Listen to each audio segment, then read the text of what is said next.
You're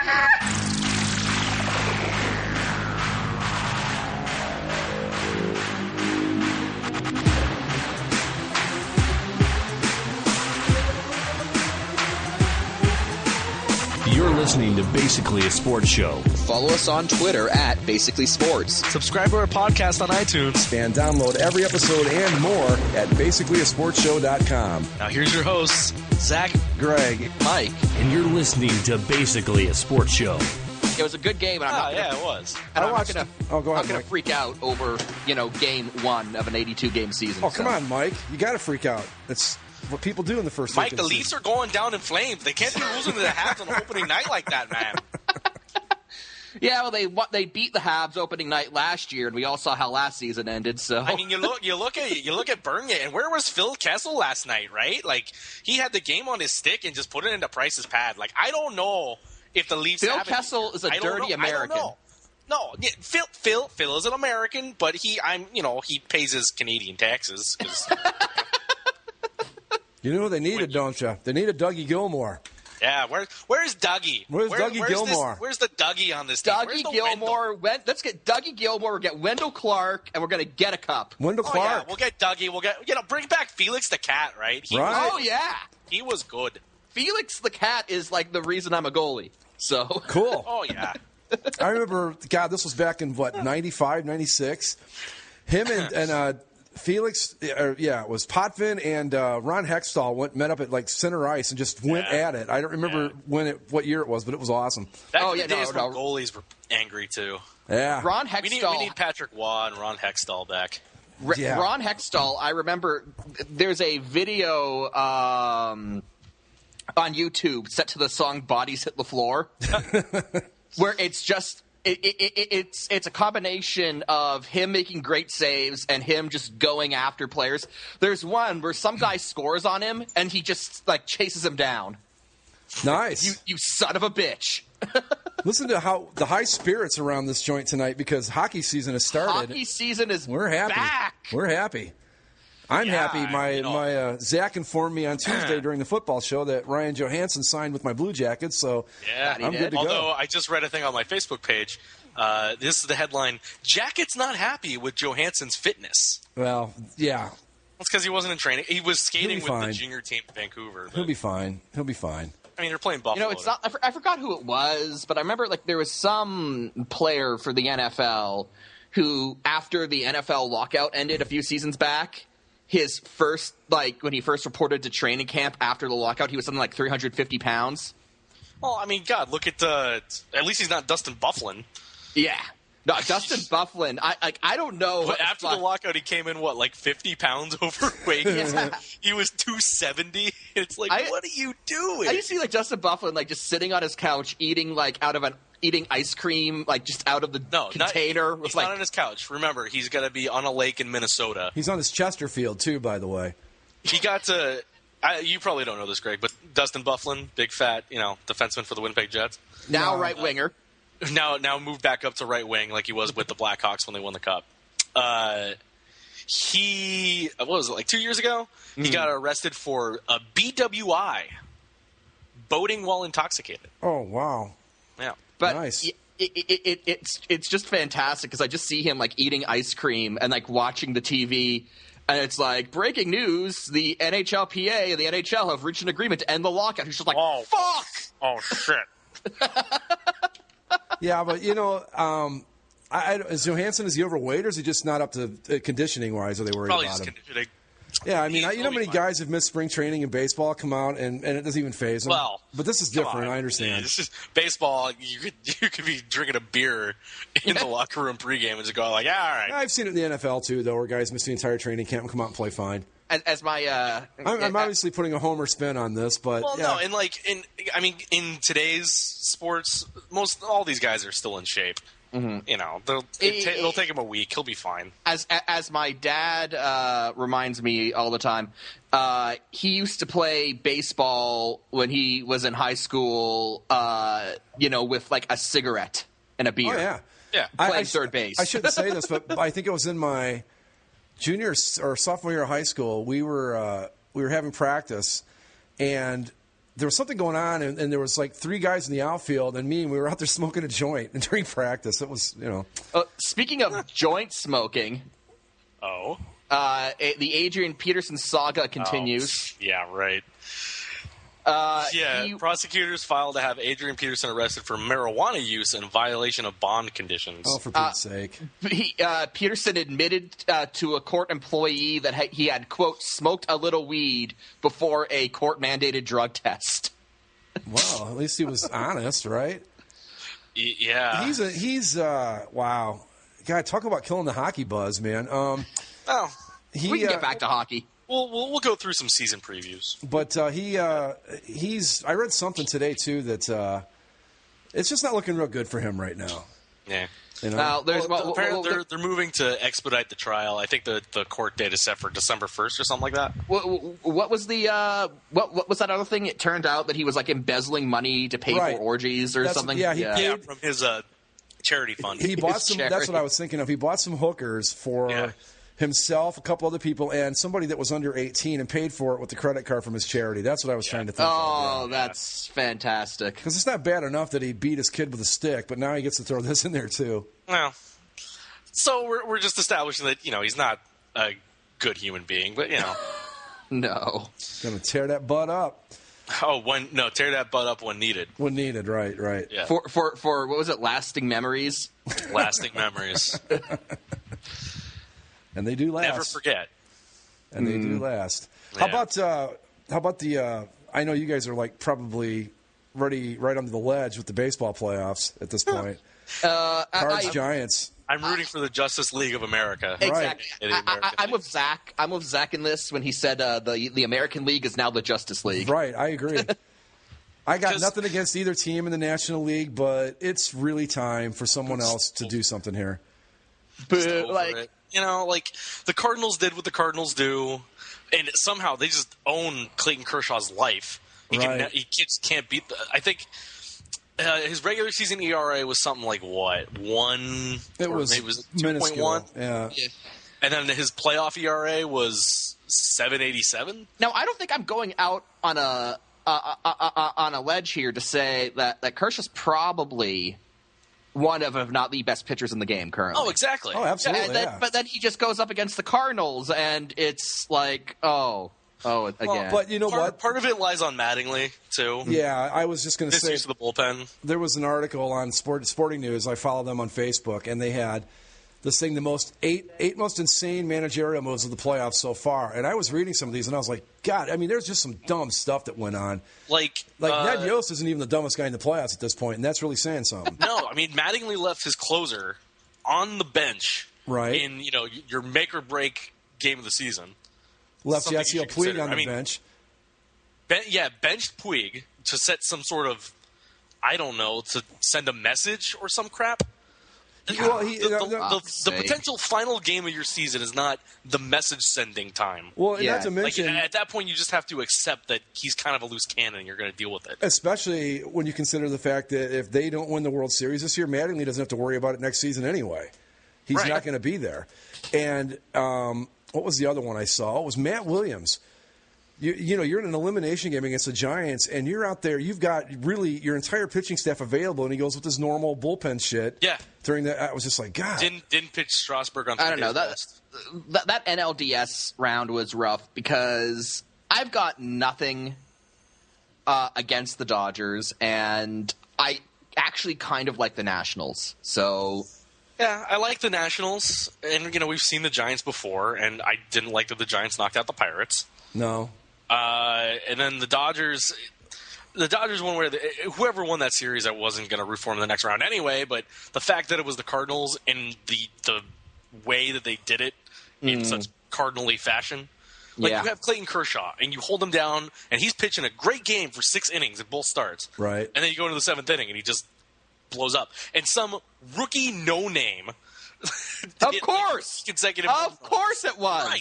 It's just like, this is the same, the names and the faces have changed, but it is the same St. Louis Cardinals game plan. It is the same factory of bland white guys playing baseball. And wasn't the guy's name Matt Matt. I think it was. Well, Matt Carpenter's not a rookie. He's been around for a couple years now. Well, either way. But he's an all-star. He's an all-star player. I mean, he's not. Matt, Mark. Are you thinking of Colton Wong's home run? No, because wasn't Wong the guy who was thrown out at first base in the World Series? Yeah, he was picked off last year. Yeah. Yeah.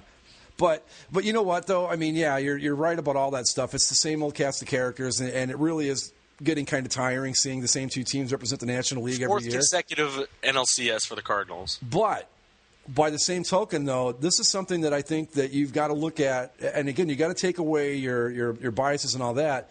Yeah, but what does it say about Moneyball and all that stuff when people say that there's no such thing as clutch and there's no such thing as stepping up in the situation? Because let's look at it. Who are the teams that had the most experience in that National League in the National League playoffs? Cardinals and the Giants. Yeah, who are the teams that did the stuff in the clutch? Cardinals and the Giants. Oh, well, there's this. There's another podcast that I listen to that deals with baseball.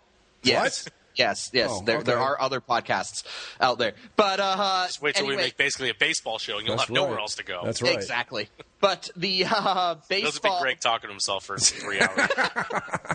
But the baseball guy that they have on, he's big into sabermetrics, and he predicted every NLDS, ALDS matchup, and he goes, "I'm going to try to do this entirely by the numbers," and every one of his predictions was wrong. Of course.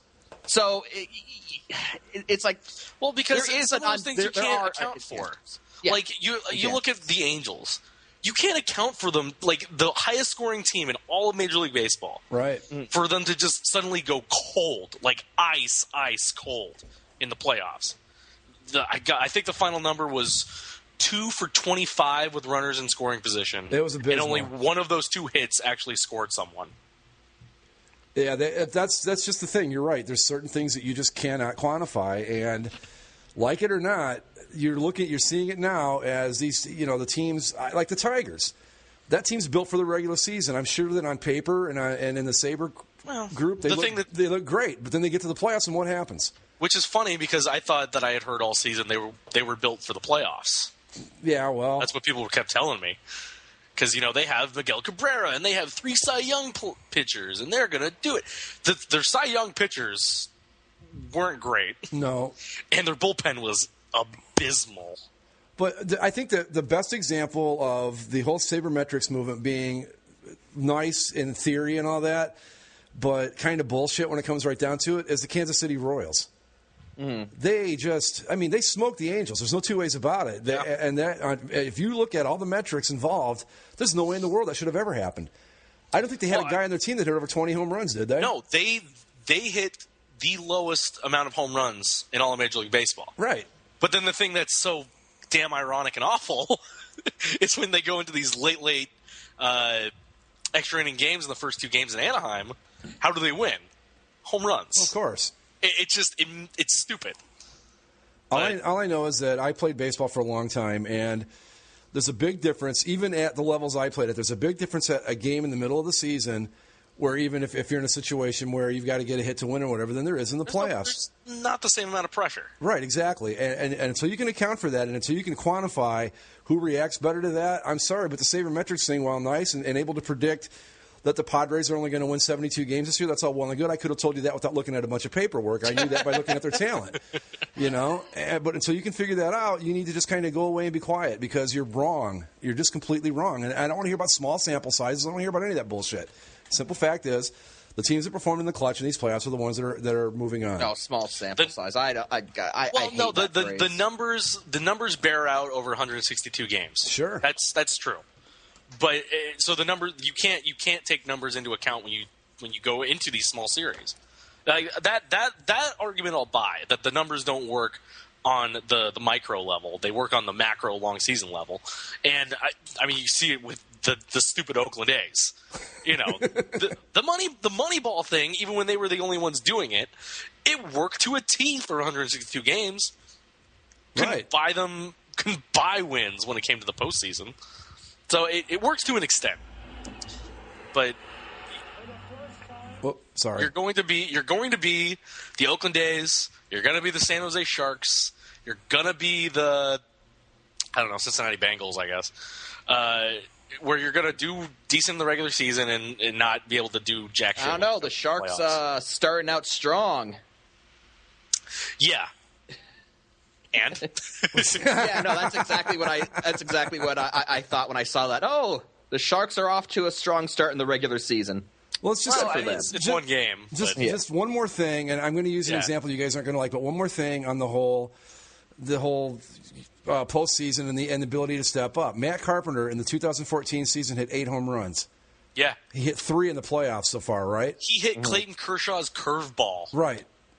Which no one's been able to do. 8 home runs in 158 games, and he hits 3 in the playoffs in the first round. Dude, something that was being talked about after that series, I don't know. I mean, you probably know this more than I do, Greg. Do you think that maybe because the Cardinals have had such success over Kershaw in the last 2 playoffs, but nobody else can hit him, that they know, like he was tipping his pitches and they know what to look for with him more than other teams might? I thought you were going to ask me something else, and I was going to go, they're probably stealing his pitches. But yeah, there's probably something to that. I'm of the belief that the Cardinals got tips from the San Diego Chargers on how the Chargers made that voodoo doll of Peyton Manning, and then they just created a Clayton Kershaw one. It's true. There are just in any sport, there are certain teams that just beat the other team, no matter what the circumstance. There are certain pitchers that can't get certain guys out no matter what they do. Yeah. But I would say that with his problems with now, here's the thing. Does he have the same problems with them in the regular season, or is it like he just has trouble with the Cardinals, or is it a playoff thing? Well, I don't know the regular season numbers.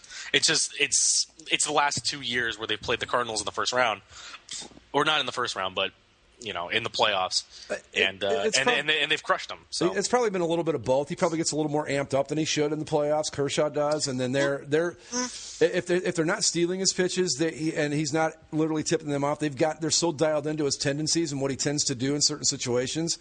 And that's stuff that can happen too. I mean, that's just a thing that a good coaching staff, they're going to look at and go, hey, look, you get into a 2-1 count in this situation, he's going to throw this 85% of the time, be looking for it. So if you're looking for it and the guess is correct, it's easy to hit. You can hit anybody if you know what's coming. That's the trick. I mean, his curveball, they were talking about this on Dan Patrick yesterday. What's the difference between a Clayton Kershaw curveball that drops over the plate and they don't hit as opposed to the one that he drops over the plate and they do hit? I think it was, what's his name, McLovin on that show. He's like, they look the same to me, and it's like, well, one got hit and one didn't.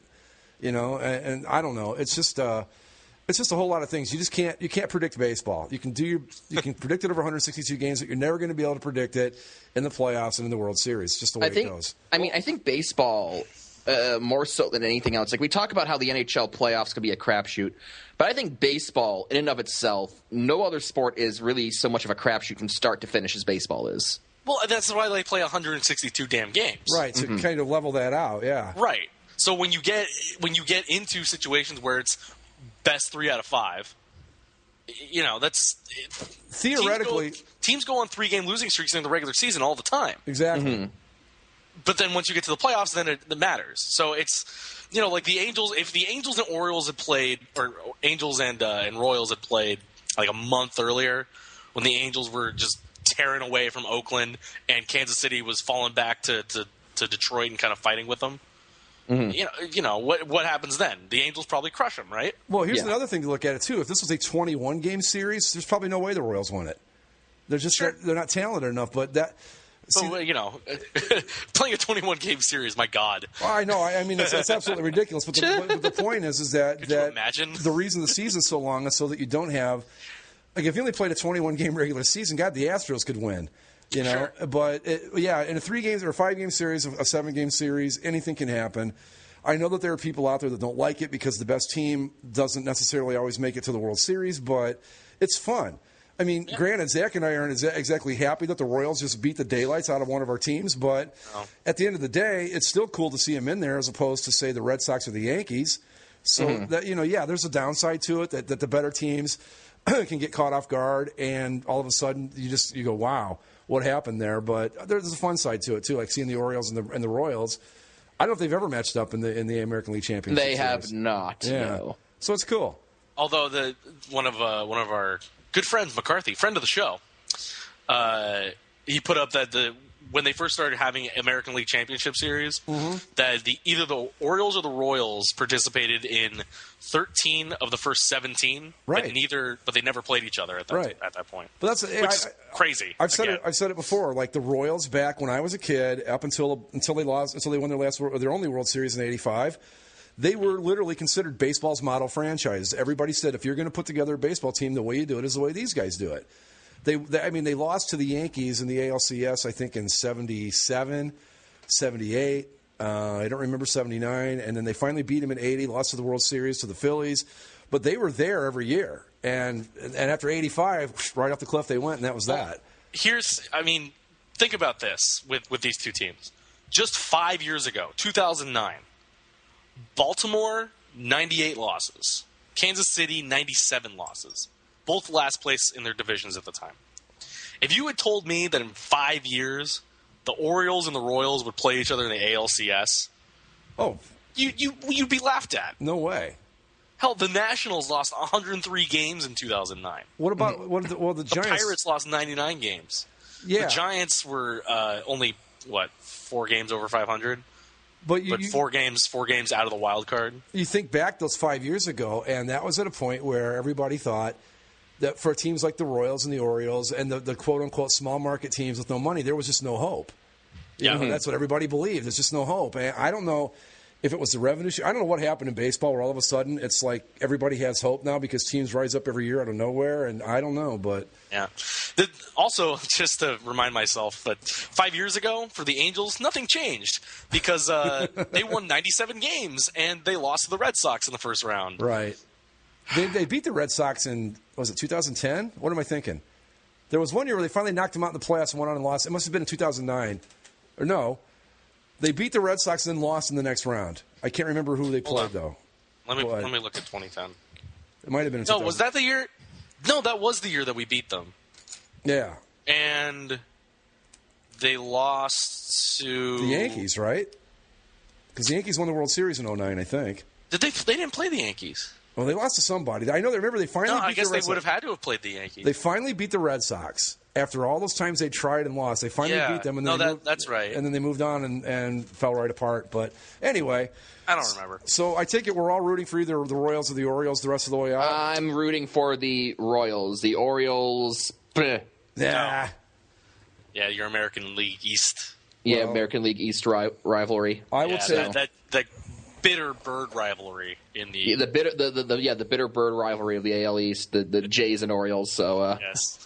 And their stupid smiling bird logo that I hate. Oh, he's happy. I love the smiling bird logo. I can't stand it. Put him in a roundel, and I'm just in heaven, man.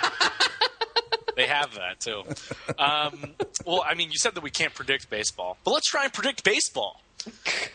What is your World Series, and how many games for each team? I'm gonna say the Orioles win in the AL in 6 games, and in the NL,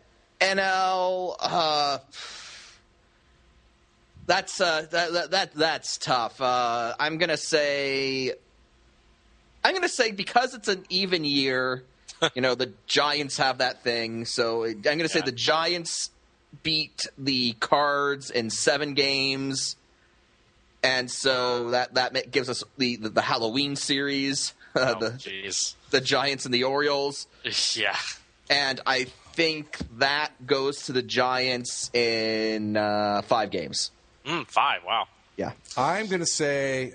I tell you, I like this Kansas City Royals team. They remind me a little bit of the '88 Dodgers, in that they're just not good enough to be doing what they're doing. But this Baltimore team is pretty tough, and when it comes, you got to look at this too. Who has the better manager? And I think in this case, it's easily Buck Showalter. I think the Orioles won this one in 5, and I'm with Mike. It's an even year in the National League, so it's the Giants and probably 6 over the Cardinals, and we have the all orange and black World Series. And I think the Orioles win it. I think the Orioles beat the Giants in the World Series in 6 games. One of the reasons I was so afraid of the Royals after the first couple, obviously after the first couple games, but the reason I was so afraid of the Royals is the team they remind me of is the 2002 Angels. Yeah, I can see that. with the pitching and running and just pure unadulterated, luck and destiny. So I'm going to take the Royals to beat the Orioles in 6. And I'm going to take the Cardinals in 666 games. So you get a nice redo of the I-70 series in 1985. There you go. And again, because the Royals are a team with destiny, they'll get another Don Deckinger-like call to go their way. And they'll beat the Cardinals. That would be such a rough World Series, though. Can you imagine if it was Royals, Cardinals, and then the Cardinals ended up winning? Ugh. Oh, geez. Just like tore the hearts out of everyone. I'll say this: if the Royals get past the Orioles, they're going to win it all. I really believe that. If they get past the O's, they're going to cash the ticket and go all the way, because they're going to be so full of themselves and like we just can't lose. And that shit means something to a team. I really believe that. Mm-hmm. I think you just get on a roll and, hey, here we go. Well, I mean, it happened to the Red Sox when they beat the Yankees. Right. In that, they were down 3-0. I think 2004 it was, right? Yep. Where they came back. And then it was almost like the World Series against the Cardinals was almost a formality. Like, once that Red Sox team beat the Yankees, it was over. It was absolutely. I think it was over when the Red Sox got to 3-2 in that series. They hadn't even got it to the 7th game yet. I thought it was over at that point. Yeah, because I remember that 7th game being very anticlimactic too. I will say this too: that as much as I've hated the Red Sox my whole life, that was some of the greatest baseball I've ever seen. Was that 2004 ALCS? That was back. I mean, you obviously don't like the Red Sox, but that was back when the Red Sox were kind of lovable and dumb. They were the idiots. That team could never lose enough to make me happy. They were the plucky underdogs against the Yankees machine. Yeah, and they had that just 96 years of losing and then they won a couple World Series, and then they just became Yankees. What have they won? Fans They've won with Boston accents. 3. They won 3 since then, right? Yep. Yeah. But that was they're no different than the Yankees now. Especially that one weird year where the Rockies of all teams made the World Series. That was just odd. Yeah, those Rockies also one of the Royal-like teams where they just kind of they get in and then they just keep doing. Well, remember they went on that incredible streak. They won like 19 out of 23 or something to finish out the season. That's how they got in the first place. Mm-hmm. But anyway, they had that one-game playoff against the Padres. Right.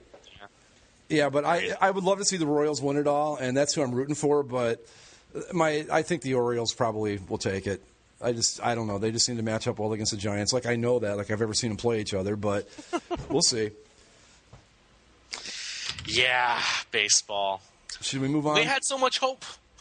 Well, I've had things like the Pirates and the Nationals, and hell, the Angels. This was the year they were gonna finally reclaim the throne. Now I don't care. Was it like last week's show or the week before where I said, guys, it's all going to be the same thing. There's going to be all this hope, and at the end of the day, it's going to be the same old cast of characters. Oh, we got some fresh blood in the AL. And one way or the other, you're going to have a team that hasn't been there in forever. Right. So that'll be nice. The Orioles haven't been there since '83. You're gonna have a team that hasn't been there in forever versus a team that we're all just sick of. And I agree. To be fair, like the Giants, I've been able to tolerate the Giants more since Barry Bonds left, and since a certain former board member parted ways with us. The the Giants have been much more tolerable. Yeah, and they even when they're winning, it's not like they've done anything particularly like, oh my god, again with this. Well, you know, the thing about the fan bases is so entirely different too. You go to a Giants game and it's going to smell like a Grateful Dead concert. Where at the Cardinals game, it's just going to smell like a bunch of sweat and everyone's wearing jean shorts. Did you see that Wall Street Journal thing from the mayor of St. Louis? No. Oh, dear Lord. Is this going to be one of those reasons why the Cardinals are hated by everyone? Let me pull it up, because what had happened was everyone's been hating on the Cardinals, and in the city of St. Louis and all that. Or I think there was something in the Wall Street Journal that. Why can't I search? I almost feel like some sort of pariah, because they're not my favorite team, but I don't hate them, and I'm just kind of this man without a country at this point. I've got nowhere to fall on this whole deal. St. Louis to America. Don't be jealous. Yeah, I found it. Well, I was looking for the Deadspin breakdown because they broke it down a little bit better because they hate St. Louis. They hate them some St. Louis at Deadspin. Okay, so here we go. Initially, the Wall Street Journal had noted that the Cardinals are the most loathsome team in the playoffs before. So the mayor of St. Louis wrote the article with, as Mike said, the headline, St. Louis to America, don't be jealous. So here's some of the excerpts, and it's just, I understand what he was trying to do, but the way it comes off to me is just terrible. You see, while you might think of St. Louis as flyover country and not pay us much due, we're kind of a big deal come October on Major League Baseball diamonds. You can't argue with that. There's the Deadspin link, I think. That was it? Well, I've got it. Oh, okay. In fact, we're kind of a big deal for a number of reasons. Thus, I feel compelled to deliver a simple message to America. We're sorry. Sure, we're sorry the Cardinals have won 11 World Series championships, 2 since 2006. But there's much, much more for which we owe you all a heartfelt apology. Indeed, we're sorry that New York and San Francisco are 2.3 times and 1.7 times, respectively, more expensive to live in than St. Louis. I don't know if that's something that you need to be proud of. Yeah, there's a reason for that. Right, there's a reason it's more expensive to live in New York and San Francisco and not St. Louis. I mean, sitting down and giving me the choice, I'm moving to San Francisco every single time. We're sorry for producing one of the world's best-selling batteries, Energizer. Really? And 2 of the 10 best-selling beers in the world, Budweiser and Bud Light, who were owned by Belgians, who are now owned by some Brazilian company. And that aside, St. Louis, you don't get to brag about Budweiser and Bud Light. It's not good. No. No. There's a reason that it's one of the most top-selling beers, because it's cheap. I love and Budweiser. And you have to buy a lot of it for it to do anything, because it's fizzy water. Oh, I love Budweiser. I do. When I drank, that's all I ever drank was Budweiser. But see, I didn't drink because I liked the taste of it. That was pointless to me. I drank to get drunk. So Budweiser and Jack Daniels, that was it. We're sorry that the 4 largest metro areas in the nation lost nearly 25,000 financial service jobs between 2007 and 2012, while St. Louis added more than 5,500 in the sector. Oh. So we're sorry that the rest of America lost its jobs. But we're doing good. St. Louis, I'm trying to hang with you here, but you're making it tougher every single day. Come on now. That guy, John Hamm, we're sorry for raising him here and then sending him out into the world for your entertainment delight. By the way, John Hamm doesn't live in St. Louis anymore. No, I think he lives somewhere that's probably a lot more expensive. Los Angeles. Yeah. It's not like you can get an apartment in St. Louis or Los Angeles at the same price. Oh, here's the big hammer that'll really make you go to St. Louis's side. We're sorry for our diverse community in that more Bosnians, over 60,000, call St. Louis home than anywhere outside of Bosnia. So we're sorry that we have 98% of white people and we shoot the ones that aren't white. We're sorry we're so similar to, friggin' Eastern Europe. Eastern Europeans leave the terrible confines of Eastern Europe to live here because they're comfortable. That is just absolutely amazing. We're so proud of all of our Bosnians. We're so proud of our Bosnians. Don't pay attention to what's going on in Ferguson. Bosnians! Right. Yeah, we're sorry that we have more, like our white people. We're sorry that we have white people that aren't. I don't even know how to describe that. Like I said, they're Slavic. It's tough. White people. I'm trying to hang with them here, but boy, they're making it tough. They're just making it tough. Here we go. We're sorry for Forest Park, our beautiful 1,300-acre urban park that comprises an award-winning zoo, science center, art and history museums, golf courses, ice rink, and green space. Because no other city in America has a really big park with stuff in it. No. You know what else has all that and is 100 times better than probably your park? Balboa Park in San Diego. Gorgeous. Or, I don't know, Central Park in New York City. Right. Yeah. We're sorry for not only being home to 18 Fortune 1000 companies. Oh, the Fortune 1000. Yeah, not the Fortune 500. The Fortune 18 of 1,000. We're sorry that we have the 18 companies in the Fortune 10,000.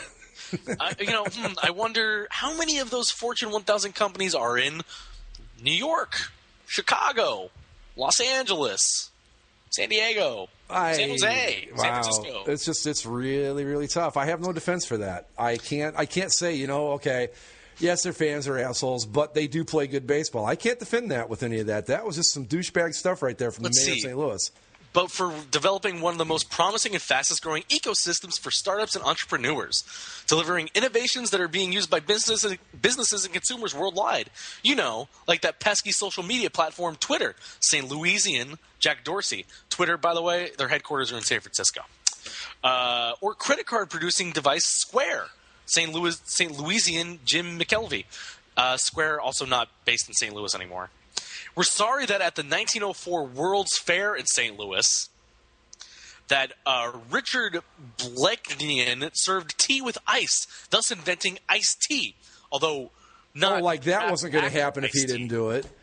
Yeah. This is the part that wins it for me. The point is that we in the Midwest are not a boastful people. We're humble and quietly go about our business. Yeah, you're so humble that you had to put a fucking article in the Wall Street Journal to tell people how good you are at meaningless crap. This Deadspin breakdown's amazing. How many Bosnians we have? This Deadspin breakdown's amazing when they go, we're humble. We're humble and quietly go about our business. Lies! Yeah, the point is, after the boastful line, you just spent the whole article boasting. That was the most prominent humble brag I've ever seen. Yeah, inventing things you use every day and selling those things from. And I'm in between. I'm going to put in the Deadspin parts. Inventing things you see every day and selling those things from a corporate base in San Francisco. Entertaining you by letting John Hamp leave your dump of a town. Finding employment for your citizens. What citizens of ours? You just said that they all had jobs, and we're losing ours because you're a dick. And handing you losses in the baseball field regularly. F off. We're especially sorry to Chicago. Infinitely better city. Don't hate us because we're beautiful here in St. Louis. Picture a fat, shirtless Cardinals fan wearing short shorts. But if you do, just know that we're sorry.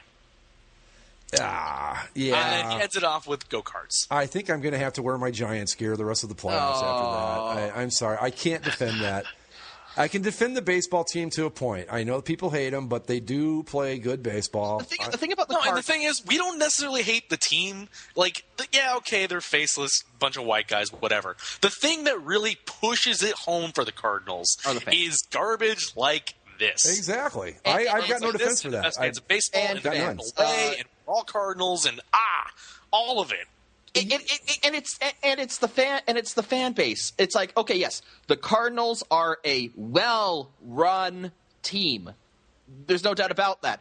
And there are a lot of very knowledgeable Cardinals fans. But the problem is when you get those fans who don't shut up about the Cardinal way, who don't shut up about God being a Cardinals fan, and who constantly pat themselves on the back, calling themselves the best fans in baseball.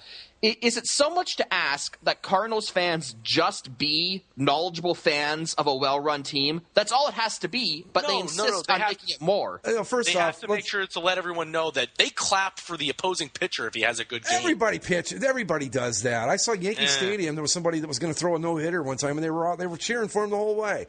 Can't remember when it was. Just remember, despite all the stuff that we did with Derek Jeter and all that, just imagine a world in which Derek Jeter was a Cardinal. Well, remember that thing I think Mike brought it up about? Oh, yes. Derek Jeter classy enough to be a Cardinal? Yeah. Classy enough to be a Cardinal. As if the New York Yankees are some classless hellhole of an organization. Well, yeah, I've got no defense for these guys anymore. I can't help you. And, you're doing this to yourselves now. And the few of us left that don't take a position in this, you're making it very difficult for us to stay neutral. It's just making it really tough. There's that Twitter account, Baseball's Best Fans, which just shows you the absolute worst of Cardinals fandom, racism, homophobia. And here's the thing: you can find those idiots in any fan base, but only the Cardinals fan base prides itself on being the best fans in insert sport here. So, when you do that, when you go out and tell everyone that your fan base is the best, then it's going to make your idiots stand out more than everyone else's idiots. And the thing of it is, too, is that this whole best fans in baseball thing, this was started by who was doing baseball back then in like the late 80s, early 90s. I forget which network had it, but they're the ones that started all of it. The Cardinals are the best fans in baseball because, they got good attendance and, they're really behind their team, and that's admirable. It really is. And when you've got to, they're with them through thick and thin, but you know what? You're not doing anything that Cleveland Browns fans haven't done for years until the whole thing happened in '95. You're not doing anything that Toronto Maple Leafs fans haven't done. You're not doing anything that Cubs fans haven't done. Come on. Spare me. You're not doing anything special here. So something I heard this week, too, actually it was yesterday, Colin Cowherd was interviewing David Eckstein. David Eckstein, one of my favorite Angels from that 0-2 team, the X Factor. I love that guy. And then, of course, he goes on to St. Louis, wins a World Series there, World Series MVP. Good for you, Eck. But he did an interview and one of the things he said in it, because Cowherd was like, well, what makes the fans so good in St. Louis? What makes that culture so great, And he was like, well, they treat the 25th man on the roster like Albert Pujols. They really embrace you and bring their under your wing and just blah, blah, blah. Well, like we hate the 25th guy in the Angels roster, the Pirates roster, or come on. Look. No, but they'll buy jerseys at the 25th man, Greg. Yeah, well, good for them. Like I said, they're making. I'm not gonna. I can't defend this anymore, guys. You've taken it to a level that I'm not comfortable with. I'm sorry. I'm going to have to move on and leave you on your own at this point. You've lost an advocate in me, but. God, everybody's got good fans. Come on. This is what I was going to bring up. Everybody has good fans. Everybody has terrible fans. Here's what I was going to bring up. You know why they support that team through thick and thin? What the fuck else is there to do in St. Louis? I mean, the Rams. When you think about it, it's not like L.A. It's not even like Miami or somewhere. There's not other stuff to do. I mean, what are you going to do in the middle of July in St. Louis, Missouri? You're going to go to a Cardinals game because it's all there fucking is. Right. Sorry, no, and I've been there. I mean, it's fine. It's a nice city. It's no different than any of the other ones I've been to, like Atlanta or. I mean, here's the thing. Cincinnati, whatever. Here's the thing. Maybe this is partly a problem with me, but I am a inherently cynical person, and when I hear people go off about how they're like when people basically humble brag about their sports teams. About like, oh, we're the best fans in baseball because we're so humble. My gut reaction is to roll my eyes. And again, just be knowledgeable fans of a good team. That's all you need to be. You don't need to make it anything more than that. And that's my stance on the St. Louis Cardinals fan base. Well, and also. I'm convinced that they and the Detroit Red Wings share a cloning facility. Well, we can get off of baseball now. Wait a minute. I have one more question about the Cardinals, okay? Yeah, go for it. They're so proud of their Bosnians out there. How many Bosnians are on that team? That's what I want to know. I don't know, but the Bosnian soccer team, they made the World Cup. They should host every friendly from now on. I'm just saying. In St. Louis. You can't brag about your Bosnians unless they're an equal portion of your baseball team. I just thought that was amazing. It's like, we have diversity too. Bosnians. Like, of all the ethnicities or, countries to pick your diversity from... Mm-hmm. Bosnians? Well, I mean, and if you're going to do that, don't just list Bosnians. List what your African-American population is. List what your Asian-American population is. List what your other immigrant populations are. Just Bosnians! That's because that's probably what they have the most of. Probably, because again, it's not a compliment when a bunch of Eastern Europeans like to move to your city because it reminds them so much of Eastern Europe. To be fair, I think that's Winnipeg's primary, plot. Its primary attribute it has in attracting Eastern European players, because, like Eastern Europe, it's gray, cold, and full of Ukrainians. Oh, this reminds me so much of the homeland. I will play for the Jets. Well, Winnipeg ski jet skis. And again, if St. Louis is so great, why are the Rams about to become the Los Angeles Rams again? Come on. I don't. But the Blues, I like the Blues. I got no problem with them. Yeah, Blues are fine. Yeah, I mean, really, I don't know. You'd think that would actually be to everyone's benefit. The Rams get to move to Los Angeles, and St. Louis is probably a two-sport town anyway, and that's not a bad thing. I mean, realistically, just gives more assets for the Cardinals to be even better. Mm-hmm. Right. Although I do fear for the Blues, because if the Rams leave, then who is the Eastern Missouri Shaman going to sacrifice now for continued Cardinal success? It's going to be the Blues. Well, it's not like the Blues have had, tremendous success either. Right now, at least they're regular season, juggernauts, and then they just flame out in the playoffs. The Blues will just be absolute disaster once the Rams leave. I just hope that the Bosnians aren't huge football fans and that they'll be crushed. So I'll just leave St. Louis. But by all accounts, nobody in St. Louis, Bosnian or otherwise, is a huge football fan.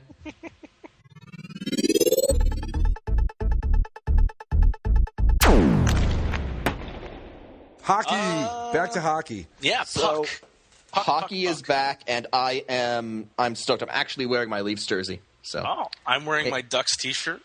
I'm going to grab my Ducks jersey and drive on down to the opening night watch party once we're done with this. Who are they playing tonight again? The Pittsburgh Penguinos. Okay. The Penguins. Will Crosby and Malkin actually be healthy for that? Supposedly. Yeah. Pittsburgh area native Johnny Gibson in the cage for the Duckies tonight. Starting for your Toledo Gold Diggers of the Continental Hockey League. And I just want to add. Former goaltender for the Kitchener Rangers. All right. Yeah. Yes, he was. So there's our connection to Mr. Gibson. Yeah. Where'd the thing go? Okay, so James Myrtle, he's a sports writer for the Globe and Mail up in Canada. He's also a TV analyst with TSN. I guess every year he does this thing where he kind of adds up the height, weight, and age of every team and lists the average age and whatever. I mean, somebody else probably does that, but he publishes a list on his blog. So he did it yesterday. So I want to have you guys try and guess who is the heaviest team in the National Hockey League. So which team is the fattest? Right. Which is, heaviest. Heaviest, yeah. Okay. Meaning like the biggest players probably. So let me think here. I got to go Winnipeg Jets. Dustin Byfuglien's got to tip that all on his own. Winnipeg is in the top 5. They're number 4, and I have to assume that the majority of that is from Dustin Byfuglien, but not enough to put them over the top. Maybe I'm going to go. Chara is a big guy. I was going to say the Boston Bruins is my guess at number 1.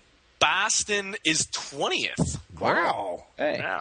But with Chara, they're the 15th tallest team. Okay, so who's number 1? Who's the heaviest? Your Anaheim Ducks. Really? An average of 210.1 pounds. They don't look that big on the ice. They're a big It's team. the black jerseys. It's slimming. Yeah, that's it. There you go. Yeah, but Getzlaf's Getzlaf's big, Perry's big, Heatley's playing with him now, Beauchemin, Anderson and Gibson are kind of tall. Mm-hmm. Wow. Who's number 2? The Los Angeles Kings. So if you make that swing through Southern California, you're going to get beat up a little bit.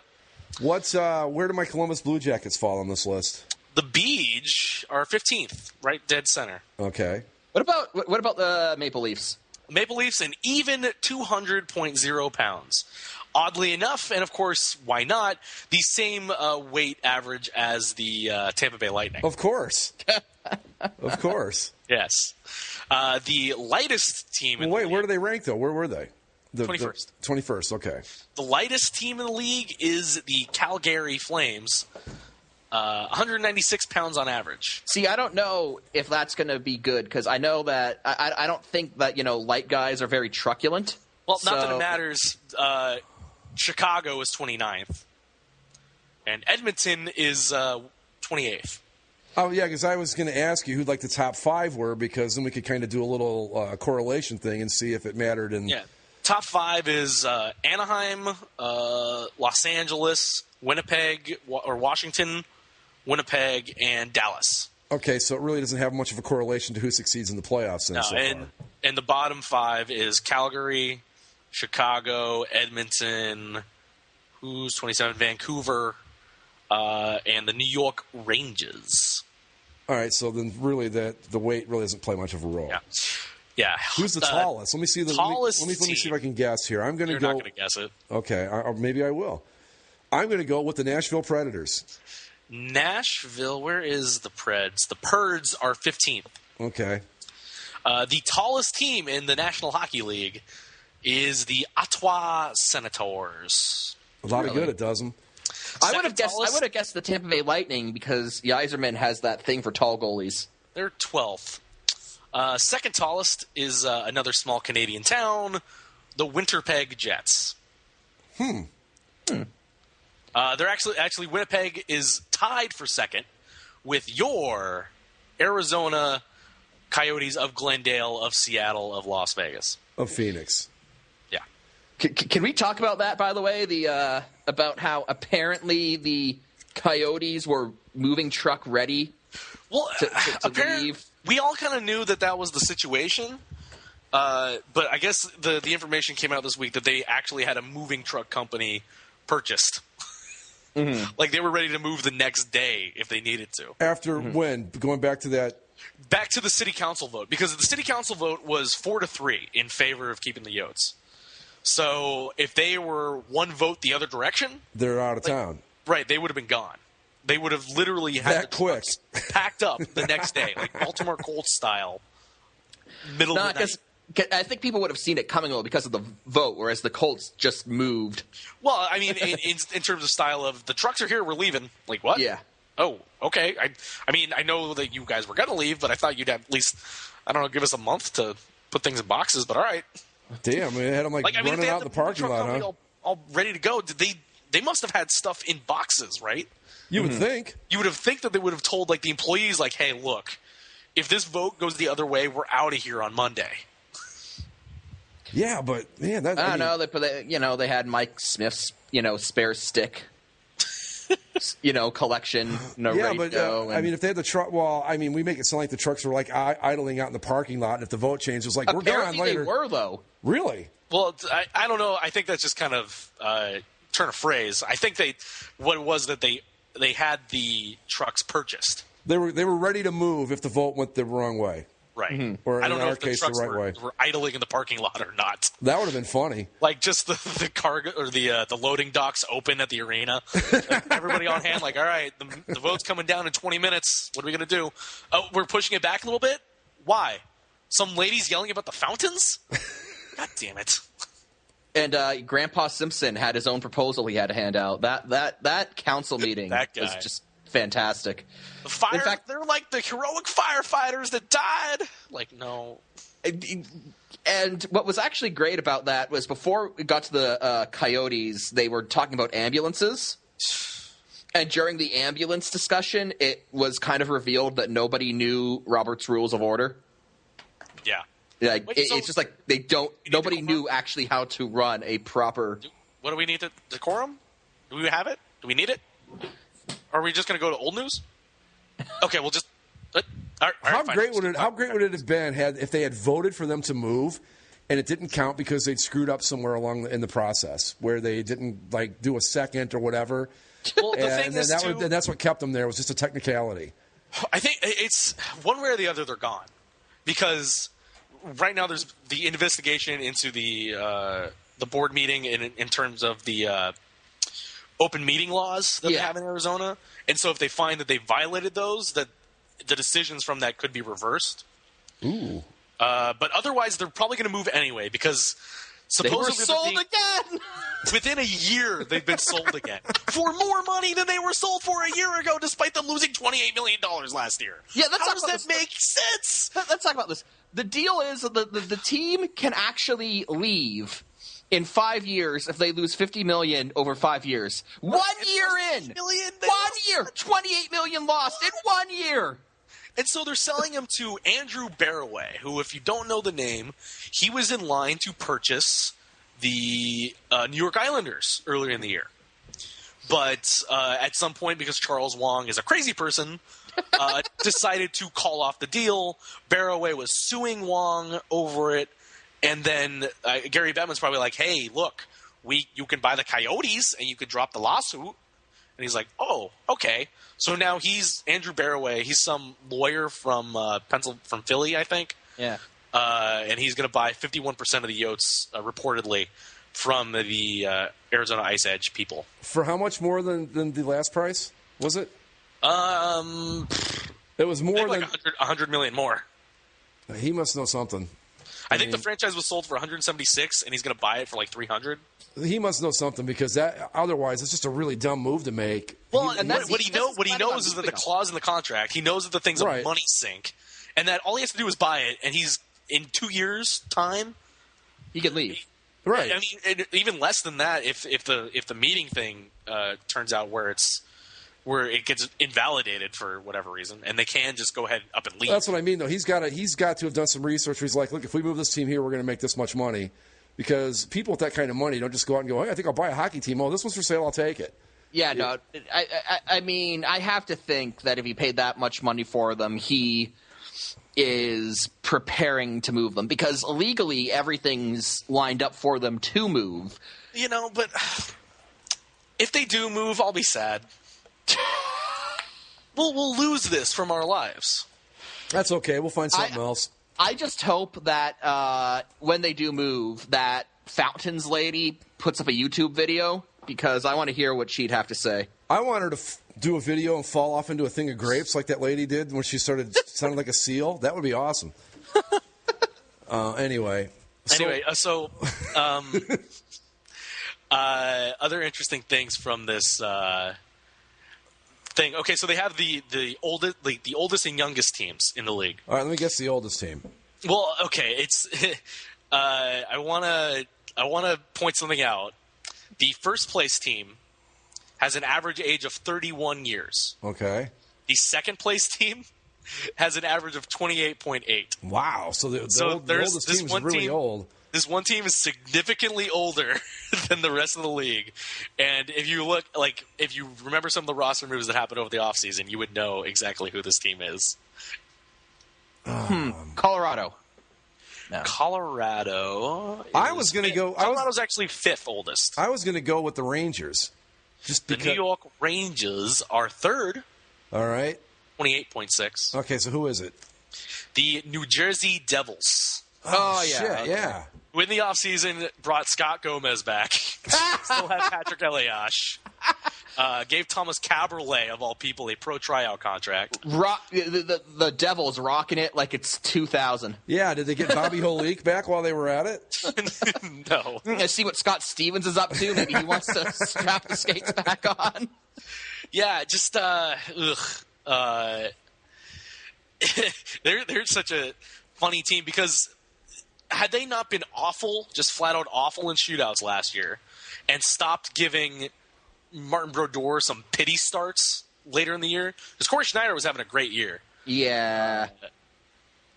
If they were only like 4 points out of the playoffs, so if they win a couple shootouts and Martin Brodeur doesn't lose them a few games, they would have been a playoff team last year.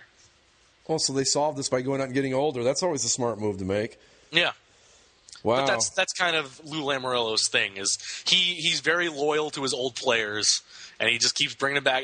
If you need one more, and have you ever had Lou Lamoriello? He has a quite thick accent from Providence, Rhode Island.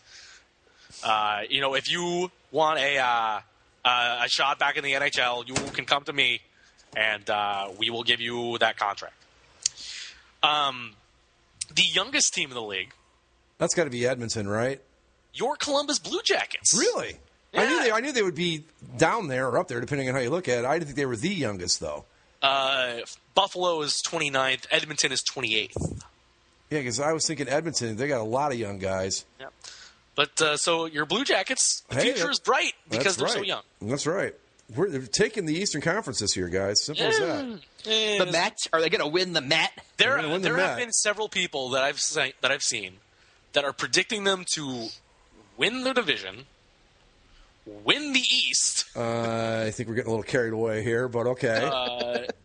Lose in the final, or at least make it to the Eastern Conference final.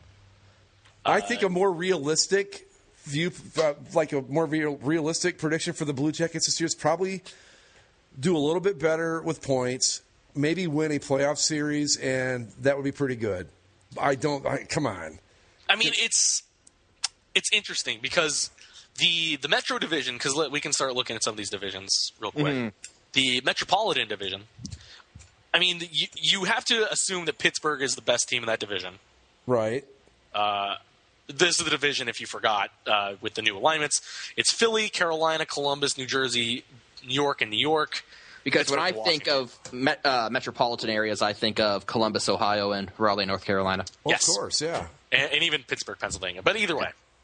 Pittsburgh's probably far and away talent-wise the best team in the league. Like, just unequivocally, I think. But in Carolina, with all the injuries they had in the offseason, they're a tire fire. They're going to be in last place. But the middle, from second place to 8th to 7th place, you could put Philly, Columbus, New Jersey, the Islanders, the Rangers, the Capitals, anywhere in those positions. Yeah, I'm looking at this, and I think that you're right. The Penguins are obviously the best team. Like I said, I can see the Jackets finishing third in the division, having maybe a little bit more points than they had last year, maybe winning a playoff series this year. But come on. Right. I don't see them winning the East. I mean, I was kidding when I said that. I don't really believe that. Any one of those, I guess, 6 teams, I could put either second in the division or 7th in the division and have no questions about it. Right. Like, I would legitimately see any of those teams doing that. No love for Carolina? No. Well, no, they got injuries. I mean, Jordan Stahl broke his leg again. Jeff Skinner, I think, got a concussion. Jordan Stahl, his career's just gone to hell since he moved to Carolina. I don't know. And the thing is, like, when I was trying to do predictions the other day, some of these teams, like, I don't want to leave them out. Like, I don't want to leave Columbus out. I think the Islanders have made some good moves, especially in the last week. They got a couple good defensemen. I think that they could be a playoff team. And I think the team that it would, I like Washington bringing in Barry Trotz. The Rangers. They made the Cup final last year. They're not going to miss the playoffs, right? No. They got Henrik Lundqvist. New Jersey, like I said, I think they're better because Schneider's going to start most of the games, despite them being, all in the retirement home. I don't know how well they're going to do with the whole team. Well, Philly wasn't bad last year either, really. Philly's defense is kind of questionable. But I mean, they're a playoff team, right? They were made the playoffs last year, yeah. They were a playoff team, but they seemed to sort of be surprised that they were there. Yeah. That probably the most series against the Rangers was probably the most boring series of the playoffs, I thought. Just awful. But and you got to think too, the Jackets last year. Yeah, that was a great series against the Penguins, but some shit happened in that series that you just can't count on happening every year. No, sure. And I think they're probably better than last year, but to win the East or win that division, I'm sorry, I'd love to see it, but I don't think it's going to happen. I don't think they're going to win their division. I think Pittsburgh's too good. I don't see anyone knocking Pittsburgh off. I could see Columbus coming in second low. I could see them, the Rangers, maybe the Devils if things go their way. Everyone else, though, Philadelphia barely made the playoffs last year off of – they basically rode Steve Mason to the playoffs. Which is dangerous. And that's a risky proposition. Yeah, talk about stuff you can't count on. I mean, it worked last year, barely. Like, this isn't something they should be making a habit of. And the Flyers are the Flyers, and they're apparently run by a crazy person who has become a pro wrestling character. So apparently Ed Schneider has become Mr. McMahon from the WWF. Awesome. Philly I don't see going anywhere. Washington maybe. New Jersey maybe. Islanders maybe if things break their way. I see Philly and Carolina rounding out the bottom. But I think it's going to be Pittsburgh, the Rangers, and Columbus are going to be your top 3 teams. That was exactly what I was going to pick. Just like that, yep. And the Rangers and Columbus. Series. The what? Pardon? All Greg series in the first round with the Rangers and Blue Jackets. Yeah. Not so that would be anymore. tough. Nah. I know where my allegiances lie, yeah. I thought I'd get right back on board with the Rangers last year, but I just couldn't do it, man. The Blue Jackets have stolen my allegiances. Even though they lost that first round series, they lost it in such a way that it just made it hard for you not to root for them. Oh, yeah. Everybody did. It was awesome. I think with this division, I think just based on the way the Eastern Conference looks, I think this division gets 2 wild card teams. And I think Pittsburgh wins the division, obviously. The other top 3, I have the Rangers and Columbus also. And my 2 wild cards, Philadelphia and Washington, with the Islanders in New Jersey just on the outside. I don't see Philly amounting to much. I just think their offensive talent up front is really good. It is, but with Cavalier and Giroux and Simmons. It is, but if their really tenuous goaltending situation falls apart, it could get ugly fast. Right, so they've got that's why I said everything in the middle is so in flux. They've got Steve Islanders Mason. in New Jersey could easily make it, and Philly could be out, or Washington could be out, Columbus could be out. Are the Flyers still going with Emmerich and Mason as their goaltenders? Yeah, Emery and Mason, yeah. Or Emery, sorry. Yeah. I don't know if it's still Emery, but I know Mason is the starter. Yeah. I don't know. He looked okay last night against Boston. I don't know. It's just that the idea of relying on Steve Mason, that's a risky proposition to me. Right, yeah. But, I mean, the other thing is that the rest of the East is so terrible that somebody has to win these games. Yeah. Let's talk about the Atlantic, because I think the Atlantic's in for a bit of a shakeup. Yeah? Really? I don't think so. I don't think Boston is going to be as dominant as they have been. I still think they're the best team in that division, though. Possibly, I see them taking a step back. I see this is the year that Detroit finally falls off. As do I. Thank the Lord. And I see it. I mean, I'm hoping and I'm praying, but you think your Maple Leafs are playoff caliber? I do. I do, because again, they would have been in it last year if it weren't for a freak 9-game collapse. And I don't care what anyone else says. You can't point at a 9-game collapse and say this is indicative of anything. That is a freak choke job, and it happened and it sucked, yes, but I don't think it's a sign of anything really long term. They were only a year removed from that devastating loss to Boston, right? They are. They are, yes. So my thinking of it is that, they got into the playoffs with that devastating loss to Boston. The year after that, they would have made the playoffs if it weren't for a freak 9-game collapse. Right. I look at this Atlantic division, and it honestly, I don't see why the Leafs can't be an upper-tier team. Yeah. Because Ottawa and Buffalo are going to be terrible. Ottawa and Buffalo are going to be terrible. Florida, I don't even know what the hell is going on there. Florida's weird. I think Florida is either going to be a craptastic dumpster fire, because they have all these rookies, all these young players, just drafted, all that sort of stuff. And now with Luongo back there, they're kind of short up in net. They overpaid to reach the salary cap floor for a bunch of decent veterans, Willie Mitchell, Dave Bolland. I love how most teams have trouble, staying under cap, but Florida is like, no, we got to get to that floor. Well, Vinny Viola, he comes in, he's like, hey, we're trying to save some money here. Totally legitimate businessman, Vinny Viola. Yes. I thought we had a nickname for him. The Wrench. The Wrench, right? Yeah. So I don't know. They're either going to be flirting with playoff contention or terrible.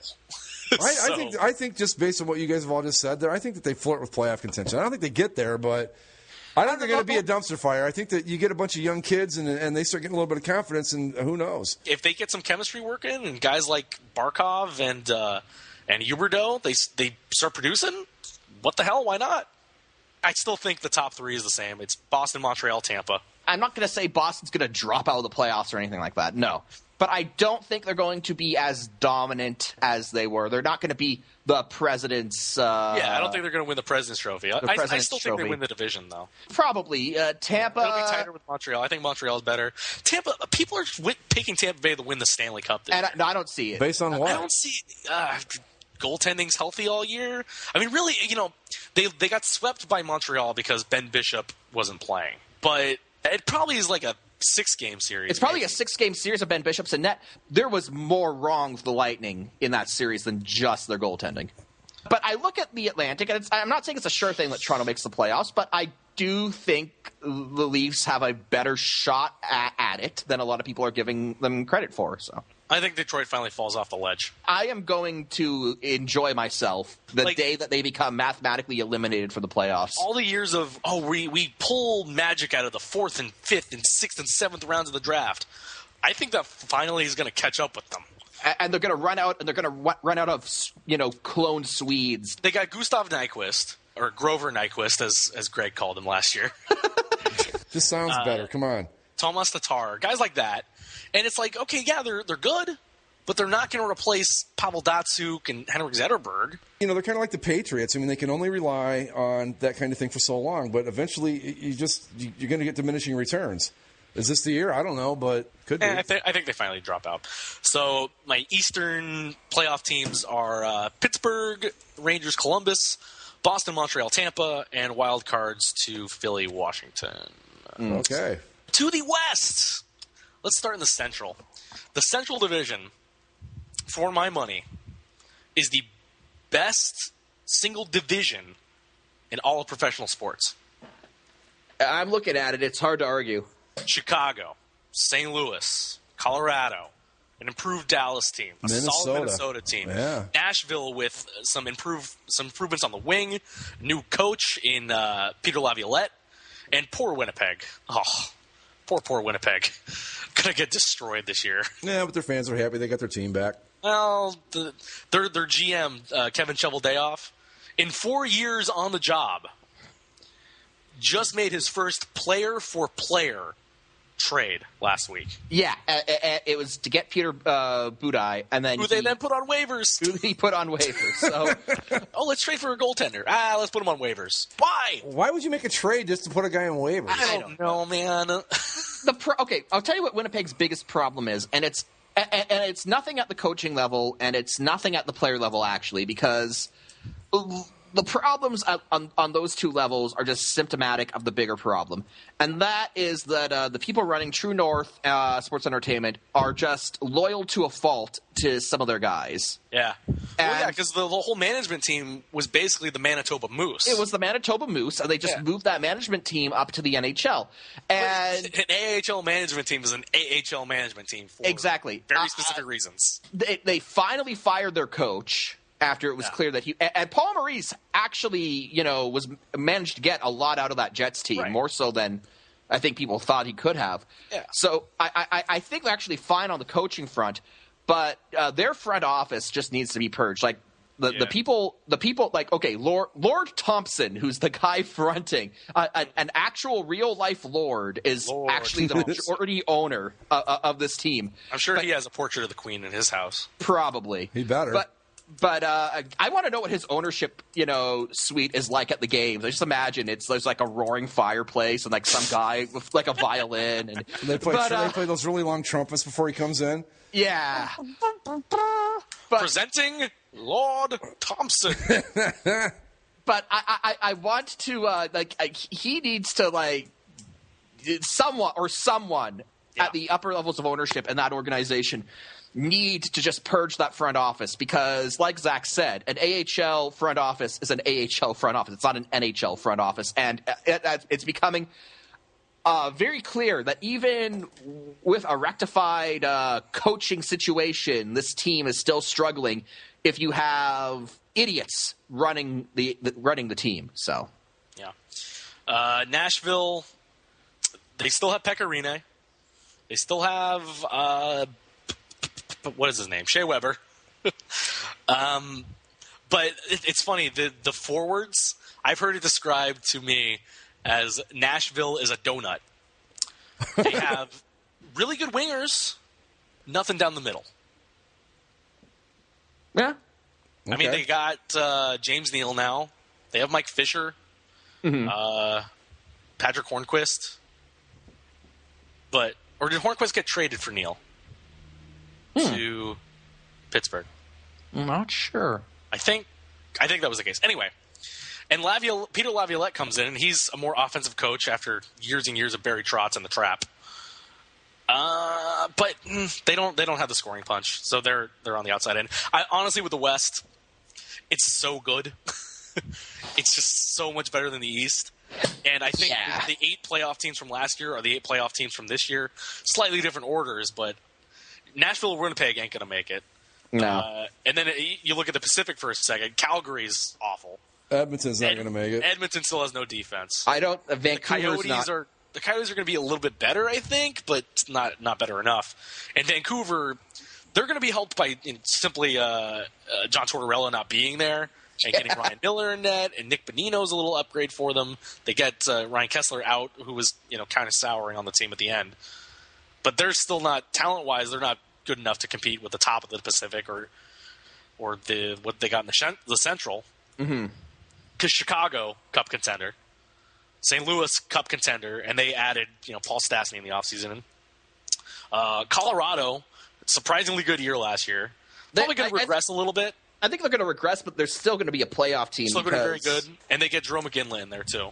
I mean, regressing from where they are, where they were last season, they got 112 points. Right. They went from 14th in the conference to winning their division and being 2 points behind the President's Trophy, I think. 5 points. 5 points. Well, right there. So, but yeah, I mean, they're going to regress a bit, but they're still going to be a contender. Yeah. Dallas was a tough team in the playoffs against the Ducks, and they only got better by getting Jason Spezza in there. Apparently the Stars have some blood feud with the Ducks. I didn't know that, but apparently people in Texas hate the Anaheim Ducks. So, yeah, I mean, we were division rivals for a while and had couple playoff series before. I'm sure that what was it, game 5, game 6 last year where the Ducks came back? Yeah. Yeah, I'm sure that didn't help. Yeah, they were down 2 goals with 2:30 left. Scored those 2 goals to tie it, then a minute and a half into OT. Nick Bonino with the winner. God, I remember that. That was lovely. But yeah, Dallas is going to be better. Minnesota still super solid. Their only question is a net. Where they have their goalies kicking walls and breaking their foot. It's going to be Darcy Kemper. Yeah, Darcy Kemper. You don't know what's going on with Nicholas Backstrom. He could be injured. He could not be injured. And then you still have the ever-lovable Ilya Bryzgalov hanging around. I am scared of bears. I'm not scared of bear in woods. Universe is so humongous big. But the Central just murderers row. The San Jose Sharks, who are, again, one of our other favorite storylines in the NHL. Still haven't decided on a captain, by the way. They went with 3 alternate captains last night. Good job, San Jose. Yeah. Well, I mean, Montreal's doing that too, but they're doing it on purpose. Yeah. San Jose's just kind of, I don't know what they're doing. Your defending Stanley Cup champion Los Angeles Kings. I love their cup banner, by the way. I hated watching that last night. I'm a masochist like that. I watched it intently. Yeah, why'd you watch it? I don't know. Because it makes me it's cathartic. I get the anger out, and that's out of the way. We're on to a brand new season where the Kings are 0-1, on pace for an 0-82 season. No, we'll get a couple OT wins. Actually, honestly, you want to know what I hope? I hope the Kings are awesome in the regular season. I hope that they're really, really good. I hope that they win the division.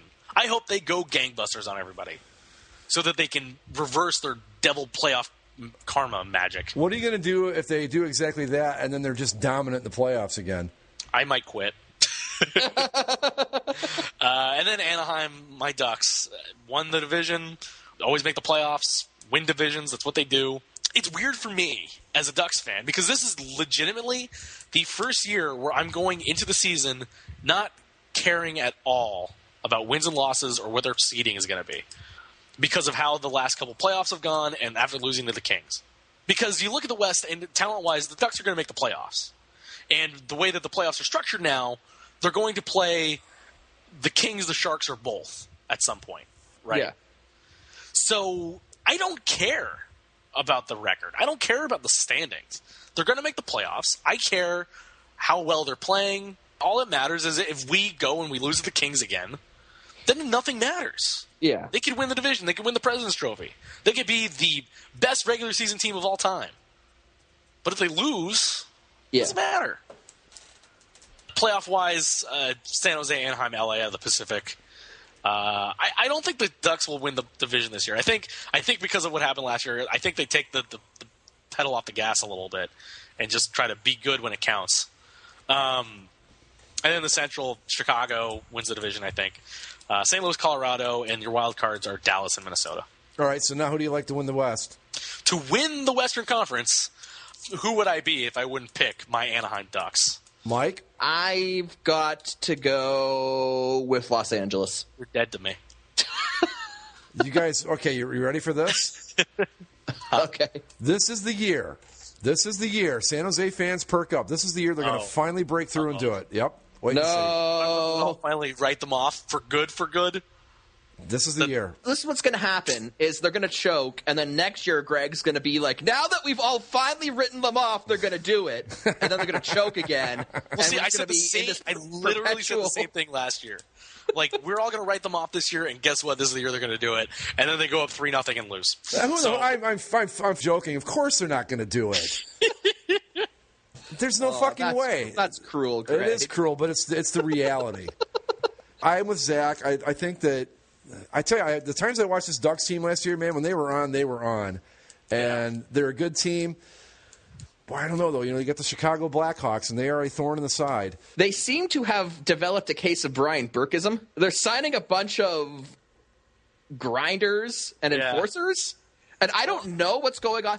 Like, Chicago's window is slowly closing. I can't say they're... I think with that in particular, the window, based on the way the salary cap looks, and once the Taves and Kane contracts kick in, I think next year, they're not going to be able to afford this team anymore. It's going to be broken up after this year. That's the thing, is that the window is closing, but it doesn't seem like they have any sense of urgency. It doesn't look like they're going out and saying, this is our last year to really have a run at this. Let's make it count. They got to Game 7 against the Kings last year. Yeah, and they were an overtime goal away from going to the final. And they've got, 2 cups in the last, 5 years? Right. Yes. They've won cups. Yeah. They were right there for another one last year. They don't need to do anything. But honestly, what I really want to do is I really want to pick the Minnesota Wild to shock the shit out of everybody and do it. I do. That would be shocking, but I couldn't argue against it. I think they're good on defense. They've got, it depends on the goaltending, I suppose. But I don't think they got enough offense to get it done. But that's my gut telling me I like Minnesota. So I'm going to go with it. Come April, I'm going to look like a fucking moron. But right now, I like it. I'm going to go with Minnesota. My Stanley Cup final prediction, I'm going to say it's going to be Los Angeles, Pittsburgh, in a series that looks absolutely bland because one team's black and khaki and the other team's black and silver. Unless we can convince the Penguins to wear their alternates at home. That would be amazing. Them to wear them all the time, and then we'd have a much better world to live in. We didn't get. Who do we like out of the East? I said Pittsburgh. Montreal. That's my pick too, Montreal. So I've got Ducks, Habs, and again, Ducks, that would be interesting. I've got the Stanley Cup that's going to just the United States networks are just going to walk off the ledge and kill themselves over Minnesota, Montreal, Minnesota, Montreal. I'm going to look like a genius. When the Wild win the Stanley Cup? I'm not saying they're going to win it. I think Montreal wins it, but I think they're going to get there. But that is our welcome back to the NHL. We're so excited. So anyway, any final thoughts, gentlemen? We're got to get Zach to his watch party here. Yes. One little note for our football show: Todd Gurley, running back for the Georgia Bulldogs, Heisman Trophy candidate, suspended indefinitely from the team for possibly violating NCAA rules. Uh-oh. Real quick note on the football show. I'm going to predict that both Mississippi teams lose this week, and it's all over. I don't want to see it either, but I think the Mississippi dream is going to be very short-lived. Very short-lived, yeah. Okay, Mike, any last words? We'll see. Go Leafs, go! All right, go Jackets. Ducks, go. All righty, and go with Jackets, go everything else. Yeah. Go you. Go you, Royals. America. Go Royals. And go Royals. And go Royals too. All right, with that, we're going to call it a night. We will see you all next time. Adios. See ya.